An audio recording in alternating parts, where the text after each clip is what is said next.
Bienvenidos a Esta Vez con Pina. Acuérdate que todos los sábados a las 17 horas voy a estar concientizando distintos temas de salud acompañada de excelentes profesionales. Los domingos se repite el programa a las 17 horas, lunes y jueves de 16 a 18 horas. Puedes escucharme por Radio LED FM. Nos vamos a un consejo profesional del doctor Gabriel Ercoli, médico genetista. A ver qué nos dice.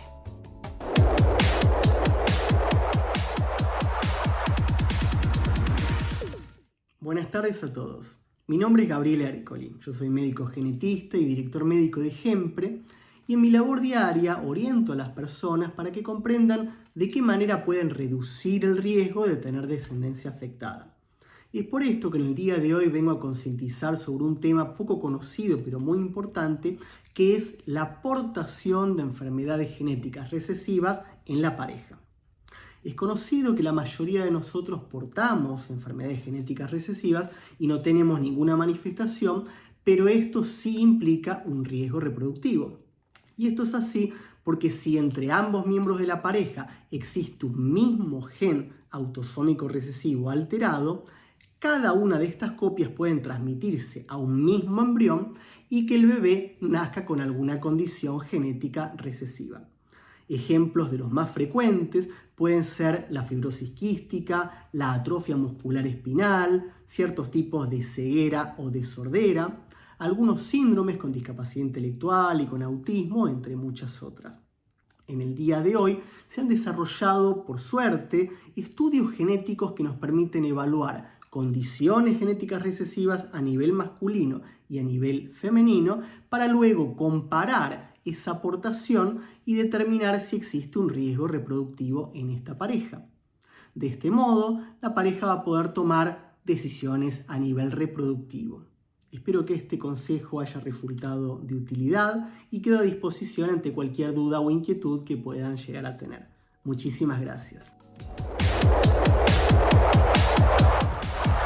Muchísimas gracias, doctor. Vamos a concientizar sobre cáncer de mama. El 19 de octubre fue el Día Internacional de la Lucha contra el Cáncer de Mama. Es una enfermedad de la glándula mamaria que ocurre cuando las células crecen y se multiplican de forma anormal. Como resultado, crecen descontroladamente y forman el tumor. Hoy me visita el doctor Tomás García Valcarce, médico especialista en ginecología y oncología del Hospital Alemán, especialista en patologías mamarias. Bienvenido. Gracias. Nuevamente. ¿Cómo estás? Muchas gracias. Muy bien, muy bien, muy bien. Bien, ¿qué porcentaje hay de cáncer de mama en hombres? Bien, es una pregunta que es importante porque la mayoría de las veces el cáncer de mama es mucho más frecuente en la mujer, pero es importante saber que existe en el hombre menos del 1% de los cánceres de mama se dan en el hombre. Y generalmente el hombre, que si bien no tiene glándula mamaria, sí tiene en la areola y el pezón conductos que llegan a esa estructura, entonces son pasibles de presentar alguna transformación maligna de esas estructuras, entonces de tener un cáncer de mama en el hombre. Habitualmente tienen que ver con alguna mutación predisponente, sobre todo en los hombres, el hecho de que pase en este tipo de pacientes, además de otros factores de riesgo que existen. ¿Cuál, por ejemplo, el de los hombres es el mismo que de las mujeres? Es parecido, habitualmente, dado que suele estar potenciado por alguna mutación preexistente, puede haber variantes un poco más agresivas.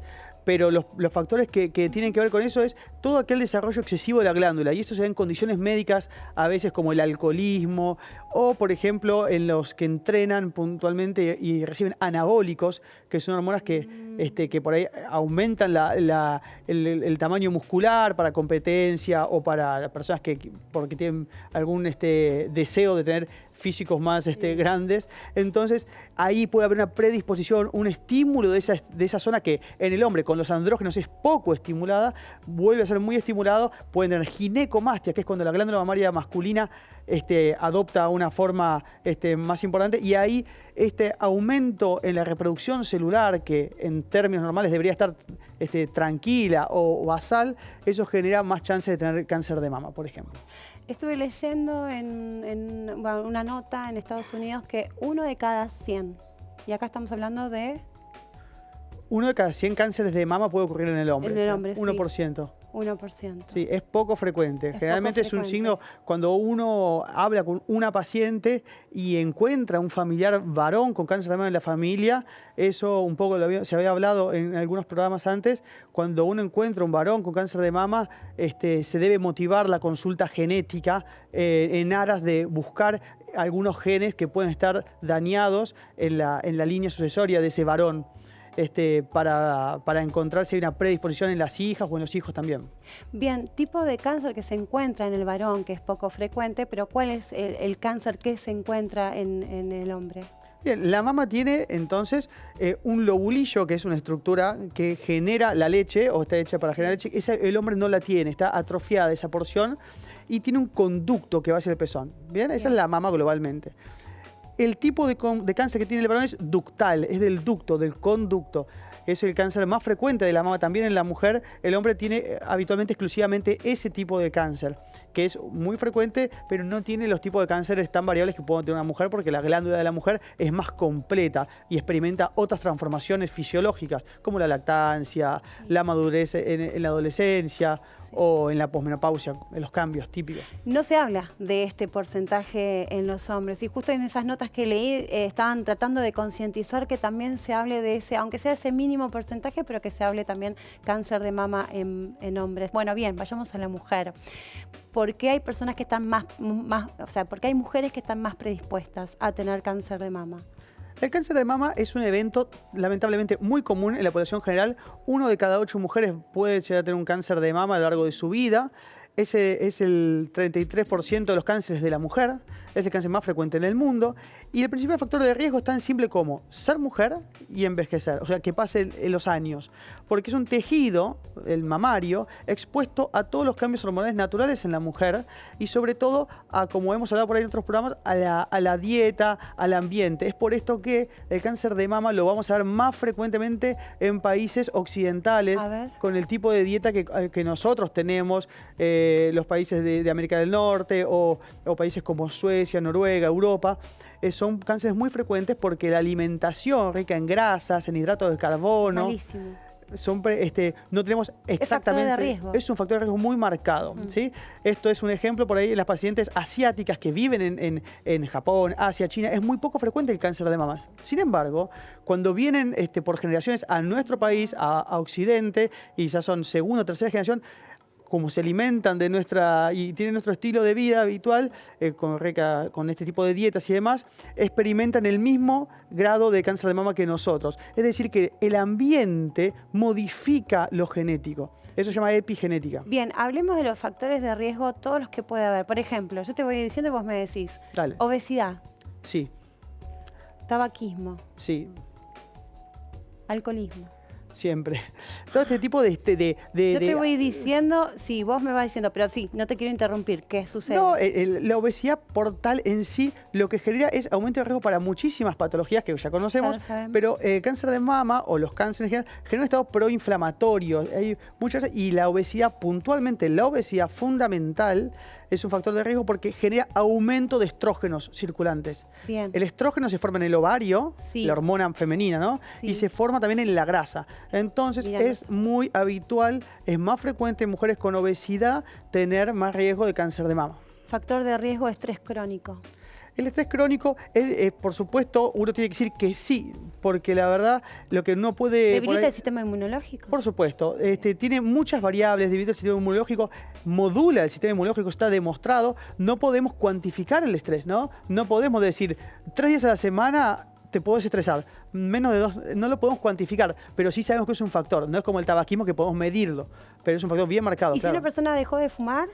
¿También hay riesgo o bajan los riesgos? En cáncer de mama la relación con el tabaquismo no está tan bien determinada como en el cáncer de cuello uterino o en el cáncer de pulmón, tan lineal. Pero sí sabemos que es un factor de riesgo global, es un estado proinflamatorio del cuerpo y favorece. No está establecido como el típico factor de riesgo, ¿sí? Y siempre cuando tiene un cese, cuando deja de fumar, a determinada cantidad de años, ese riesgo para pulmón, para cardiovascular, desciende. Por eso no es que si ya fumaste 30 años ya está. No, si dejo, estoy jugado. No, vos dejás de fumar y luego los años que dejaste de fumar, baja tu riesgo de todo tipo de patología. Bien, estaba pensando. Personas que no hacen actividad física, por ejemplo, ¿es un factor de riesgo? Es un factor de riesgo el sedentarismo para todo. Siempre me gusta ser global con la paciente, si bien estamos hablando de cáncer de mama, el sedentarismo es un factor de riesgo para toda patología cardiovascular, que es la enfermedad máxima de todas nuestras pacientes. ¿En lo de mama? No. Influye, por supuesto, en sí, tanto en cuanto que aumenta el nivel de glucosa en sangre, está más elevado y favorece la obesidad. Exacto. El ejercicio mejora muchísimos aspectos, desde lo emocional, desde las endorfinas que libera hasta el descenso de peso. Siempre va a mejorar salir del sedentarismo. Bien, cambios hormonales, por ejemplo, las personas que han pasado por un tratamiento de hormonas para quedar embarazados, ¿es factor de riesgo? No ha sido demostrado la estimulación hormonal. Que tienen miedo con eso. Exactamente. Sí. Hay la hormona y cáncer de mama no siempre son un sinónimo negativo. ¿Sí? Porque muchos pacientes... ¿Puede ser un factor de riesgo? Puede ser la exposición hormonal, sí, pero debe ser siempre cuando uno indica un tratamiento hormonal, se persigue siempre un objetivo, pero no haríamos y no indicaríamos un tratamiento que vaya en perjuicio de la salud mamaria de una mujer. Totalmente. Bien, factor de riesgo, de todo lo que estaba investigando, una mujer que tuvo hijos después de los 30 años, ¿es factor de riesgo? Todo evento que aumente la cantidad de estrógenos en la mama se considera un factor de riesgo para cáncer de mama. Por ejemplo, las chicas que empezaron a menstruar de muy chicas y la menstruación les dura muchos años y tienen pocos embarazos o no tienen embarazos, tienen más riesgo que la mujer que tiene embarazos. El embarazo protege y la lactancia protegen contra el cáncer de mama, y eso sí está demostrado. Sí, ¿La lactancia? La lactancia protege contra el cáncer de ovario y el cáncer de mama, porque prolonga el estado, cuando uno está amamantando, tiene prolactina y eso hace que niveles de estrógenos desciendan. Elevada las mujeres no suelen menstruar habitualmente cuando amamantan. Esto hace que las mamas, primero que estén funcionando, y cuando cuando la glándula mamaria produce leche, sus células maduran. La mama madura a lo largo de la vida, no a los 12 o 15 años, madura cuando amamanta a cualquier edad, la mama, sus células es como que alcanzan una nueva maduración y no es lo mismo una mama de una mujer que amamantó de la que no amamantó, desde el punto de vista histológico de la célula.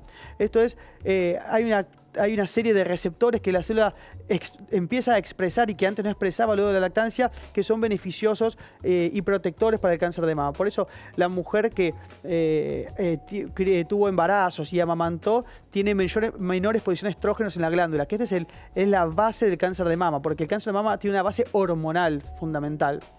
Estuve viendo varios casos de mujeres que han tenido bebés y al poco tiempo, descubrieron un cáncer de mama. Bueno, ¿por qué se da, doctores? El cáncer de mama de embarazo... ¿No se vio durante el embarazo? ¿No se detectó? ¿Qué pasó? Es una situación, la verdad, muy... Lo estoy viendo cada vez más. Muy dolorosa. Sí, sí, vi varios casos. Existe, sí. Hay uno que está dando vuelta ahora que tremendo, sí. Y lo vemos. El cáncer de mama en la mujer joven siempre es movilizador. Y en la mujer embarazada o lactante también. Tremendo. Y generalmente cuando los cánceres aparecen en situaciones de la edad de la vida donde no son típicos, suele haber atraso diagnóstico, porque no es lo más frecuente. Entonces nosotros, los mastólogos, siempre alertamos en el buen uso de la palabra alerta, en el uso positivo, de consultar cualquier cosa con un patólogo mamario o un ginecólogo, el examen físico y eventualmente estudios de imágenes, porque no es que es exclusivo de la mujer de 60 años, que es la edad más común, 60, 55, 70, esa es la edad más común. Pero es muy común verlo en mujeres jóvenes. Más temprano. Más temprano. ¿Por qué pensás? Muchas veces no es el estilo de nuestra vida, cambio de mutaciones. Probablemente esos sean factores que la evidencia científica no los ha podido identificar ni cuantificar. Pero es cierto que vemos más cáncer. Hemos avanzado mucho en las técnicas de detección. Entonces, a veces no es que ocurre más, sino que lo vemos más, mejor y más temprano. Bien, decime esas técnicas. Las técnicas son estudios, examen clínico, físico nuestro, interrogatorio para detectar aumento de riesgo genético y las imágenes. La mamografía y la ecografía mamaria, puntualmente, que son los métodos de screening o de tamizaje. Son estudios que hacemos a la población general sana para buscar y encontrar alteraciones mamarias que permitan detectar nódulos, quistes, microcalcificaciones y tomar conductas activas y curarlas y evitar y torcer el camino y evitar que la paciente vaya hacia un cáncer de mama. Entonces detectamos más precozmente, muchísimo más. Bien, ¿Por qué, por ejemplo, por ahí en la familia no hubo antecedentes y la mujer tiene cáncer de mama? Esa es la pregunta fundamental. ¿Por qué me pasó si no tengo antecedentes? Claro. Es porque el 80%, 85% del cáncer de mama no tiene que ver con la herencia familiar. Es esporádico, es el término que usamos. Aparece. Aparece porque el genoma, que es lo que codifica todo lo que somos, está sano, naciste con el genoma sano, pero el entorno, la vida, los distintos hábitos o las exposiciones a estrógenos y demás hacen que mute, adquiera mutaciones, las adquiera, no las herede. ¿Sí? Entonces aparece a lo largo de la vida, por eso aparece a estas edades, por eso decimos que ser mujer y que pasen los años es el factor de riesgo principal. Esto es importante saber que la herencia no es lo más común en el cáncer de mama. Menopausia. La menopausia, digamos, es un evento, en todo caso, natural que desciende a nivel hormonal. Siempre hablo del hormonal y del cáncer de mama porque el cáncer de mama... ¿Por qué hay tanto terror? Sí. En la menopausia es como le dicen menopausia a una mujer y se nos viene como, viene todo junto, ¿verdad? Claro, porque es el momento donde aumenta ¿No se más... concientiza sobre...? No se habla. No se habla, vamos a tener que hablar. Y sí, la menopausia como tal no es factor de riesgo, pero sucede que es el momento, coincide esa etapa de la vida en que aparece más cáncer de mama, cáncer de endometrio, porque uno viene llevando encima toda la historia de la vida y donde aparece el cáncer de mama, se diagnostica, pero no es que al tener menopausia tenés más chances, sino que es el evento que suele pasar ahí. Por eso es donde intensificamos los controles. Bien, perfecto. Bien, tipos de cáncer de mama, el más frecuente, el menos frecuente y el más agresivo. Bien, antiguamente digo, en cáncer de mama, que es la patología que más avanza, donde mayor evidencia científica hay en, te diría, la medicina, se diferenciaba según el tipo de células, como se ven ahí. Dependía de eso, si era de un tipo o de otro. Ahora aprendimos que vamos más a lo molecular. Nosotros definimos el cáncer de mama más común como el que expresa receptores hormonales. Quiere decir que es más parecido a la glándula normal. Ese es el más común, se llama luminales, se llaman hormonodependientes. Y los menos comunes son los triple negativos. Triple negativos quiere decir que no expresan ningún receptor, que no tienen, son muy diferentes a la célula de la glándula normal y tienen un comportamiento más agresivo. Por suerte son los menos frecuentes, pero son lamentablemente los que se asocian a mutaciones heredadas, ahora sí, y se ven en chicas más jóvenes o son más prontamente metastásicos y tienen menor tasa de curación. Bien, dijiste una palabra a la que quiero ir. ¿Puede pasar que haga metástasis?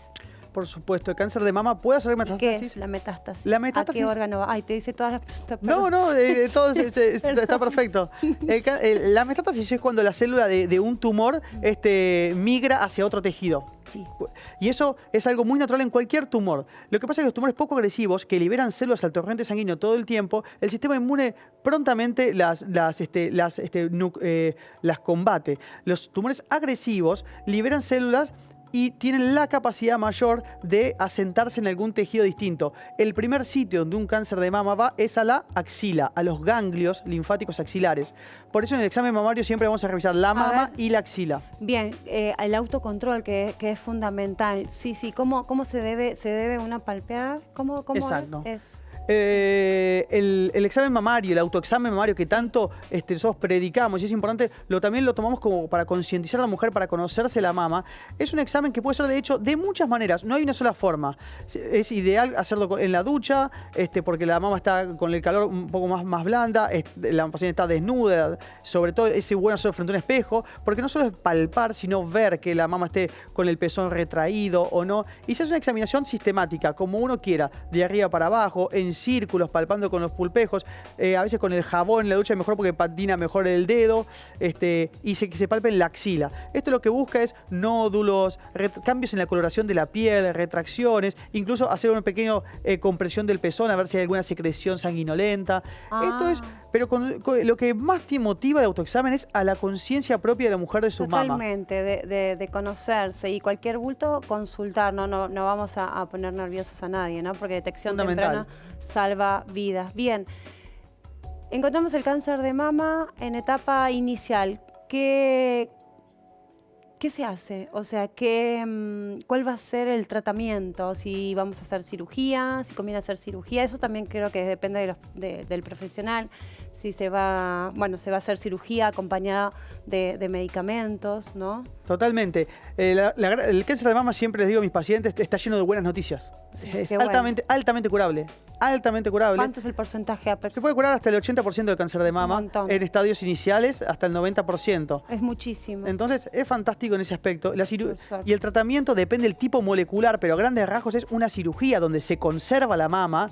Eso tiene le damos mucha importancia a los cirujanos de mama, no solo a lo oncológico, principalmente lo oncológico, sino a lo cosmético también, porque es fundamental, porque la paciente va a vivir, va a sobrevivir, va a estar bien, entonces queremos que se cure y sea la misma paciente que antes. Totalmente. Entonces se hace una cirugía donde se saca el nódulo, se explora un ganglio de la axila, un ganglio solo, una incisión muy pequeña, el ganglio centinela se llama. Centinela. Y luego habitualmente se hace radioterapia sobre la mama, donde se ha avanzado muchísimo y hoy en día son terapias muy breves, muy poco dañinas. Qué bueno. Y la paciente tiene un impacto físico mínimo.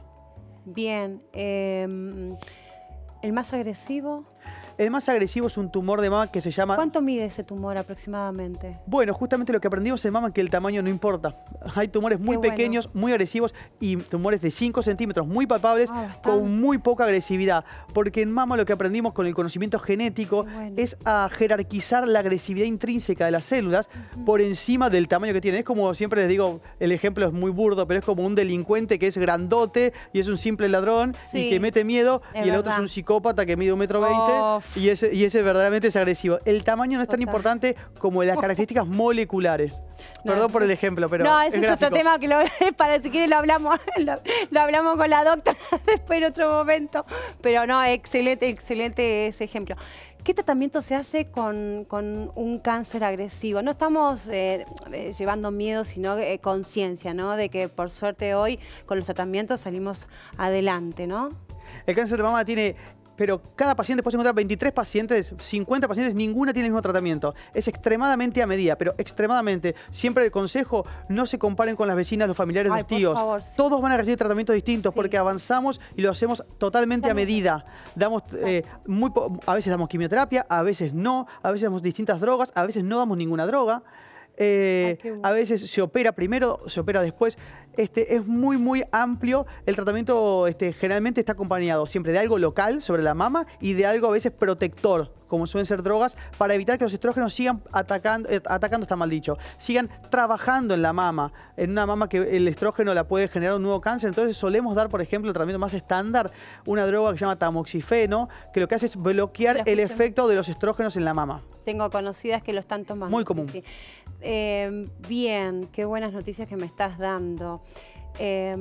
Una vez que se cura, ¿cuánto dura el tratamiento? Esto es fundamental. ¿Cuánto dura un tratamiento? Para cada una no debe ser lo mismo, pero más o menos aproximadamente. El tratamiento ¿cuánto dura? estándar de la patología más común, la inicial, es la cirugía que dura 1 hora, 15 días de recuperación. La radioterapia puede durar 2 semanas, 3 semanas. Y después por 5 años se suele dar la medicación bioral, una pastilla que no tiene efectos colaterales de muy poca importancia, muy poca agresividad. Y con eso suele ser el tratamiento total. O sea que la paciente en 2 meses puede estar tratada por completo de cáncer de mama. O sea, puede quedar después embarazada, hay que esperar un tiempo. ¿Qué Hay se un mon- aconseja, doctora? Bueno, hay un montón de variables con A ese ver. tema, dependiendo de la Porque edad. hay mujeres que les agarra temprano, están angustiadas, asustadas, escuchan a otras personas que no hay que hacerlo, no hay que escuchar a los profesionales, por eso más que nada te lo pregunto. El cáncer de mama después del embarazo tiene sus bemoles, es a veces dificultoso, pero sí hay una ventana donde le damos mucha importancia a la fertilidad, hacemos técnicas de congelar óvulos antes de tratamientos para que la paciente luego de que termine el tratamiento pueda usar sus óvulos, porque a veces los ovarios, luego de un tratamiento con quimio, por ejemplo, pueden no tener más óvulos o quedar con poca utilidad. Entonces siempre priorizamos en la chica joven tomar muestras de óvulos, punciones, con estimulación para congelar óvulos. Luego que termina el tratamiento, se hace la fertilización asistida muchas veces y pueden tener su maternidad sin problemas. ¿Tengo un minuto más? Sí. Una vez finalizado el tratamiento, ¿cómo sigue? ¿Cómo sigue? justamente con los controles habituales, siempre diciéndole a la paciente que se curó, que se ponga contenta, si ese es el caso, siempre positivismo ante todo y con los controles, por supuesto, porque lamentablemente cuando alguien tiene un cáncer, tiene un poquito más de riesgo que la población habitual de tener otro cáncer, incluso en el mismo órgano. Entonces las tenemos que controlar. ¿Puede volver? Es posible, dependiendo del tipo de cáncer, a veces muy poco posible y a veces un poquito más, variable. Sí, ¿y qué se hace si vuelve? ¿Qué hacemos? Bueno, así ¿Ponerle como, onda otra vez? pero se puede tratar perfectamente, se puede tratar tratamientos de conservar la mama. Avanzamos en estos últimos meses, incluso con la evidencia científica, en tratamientos que antiguamente se sacaba la mama. Cuando volvía, ahora podemos conservar la mama incluso, podemos dar tratamientos conservadores. Se puede volver a barajar y a dar de nuevo sin problemas. Bien, creo que hablamos todo. Hablamos un montón. No, hablamos un montón, ¿no es cierto? Muy buena nota. ¿Queda algo, doctor? Su palabra es... No, tranquilidad, el cáncer de mama es un drama cuando te toca la noticia, pero está lleno de buenas noticias, fundamental. No saben lo que es el doctor. Impecable, lo recomiendo. Gracias, Gracias a doctor. vos. Siempre es un placer Vamos. escucharlo. Gracias. Gran profesional y un beso enorme al Hospital Alemán, maravilloso también. Nos vamos a una tanda y ya volvemos. Eso es radio.